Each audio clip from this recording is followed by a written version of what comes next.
Demandez les nouvelles, l'actualité de vos people préférés. Gilles Farina-Vallée. Bonjour à tous, au sommaire cette semaine, un documentaire sur David Hallyday, la maison de Johnny vendue, la disparition de Pandi Panda et la mort de Léa Massari.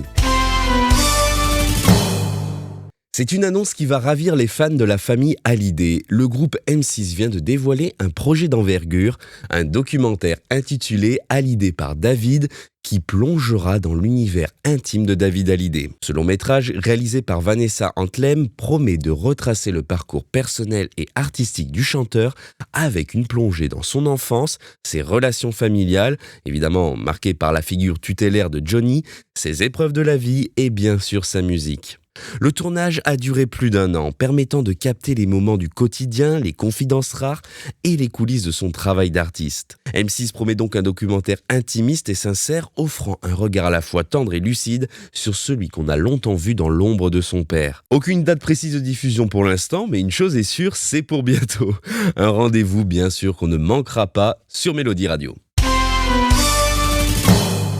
Toujours dans la galaxie Hallyday, après des années d'attente, la célèbre villa de Johnny à Marne-la-Coquette a enfin trouvé preneur. La demeure, surnommée la Savannah, était à vendre depuis longtemps, avec un prix initial de 26 millions d'euros. Finalement, après plusieurs baisses, elle a été vendue le 20 juin dernier. 1000 mètres carrés habitables, 5000 mètres carrés de jardin, une piscine, un home cinéma, une salle de sport, un court de tennis. Autant dire que ce n'était pas une petite maison de campagne. La vente devrait permettre à Laetitia Hallyday de solder une dette de 7,7 millions d'euros auprès du fisc français. L'ultime chapitre immobilier de Johnny est désormais refermé.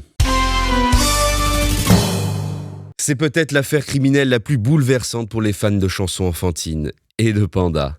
La chanteuse Chantal Goya a lancé un appel à témoins très ému après le vol du costume original de Pandi Panda lors d'un concert à Mulhouse. Non, ce n'est pas une blague. Sans ce costume iconique, la chanteuse ne peut interpréter son tube culte Pandi Panda au grand désespoir de son public et surtout des enfants. Sur ses réseaux sociaux, elle explique « Je ne peux plus chanter Pandi Panda. Quelqu'un me l'a pris, il a disparu.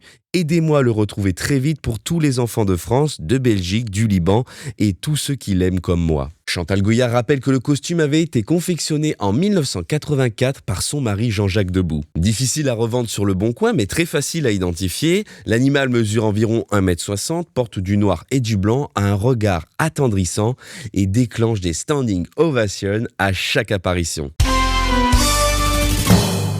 Le cinéma européen perd une étoile. L'actrice italienne Léa Massari s'est éteinte à Rome à l'âge de 91 ans. Elle laisse derrière elle une filmographie riche marquée par des rôles complexes et mémorables. C'est elle qui a incarné Anna dans l'Avventura d'Antonini, Catherine dans Les choses de la vie de Claude Sauté ou encore la sœur bouleversante dans Le Christ s'est arrêté à Eboli. Mais les cinéphiles français se souviennent aussi d'elle dans le thriller de Georges Lautner, La 7e cible, sorti en 1984. Elle y partageait l'affiche avec Lino Ventura dans un rôle tenu à fleur de peau qui montrait une autre facette de son talent. Cette semaine, c'est tout le cinéma français et italien qui a donc une pensée pour Léa Massari. C'est tout pour ce numéro de Demandez les nouvelles. À la semaine prochaine.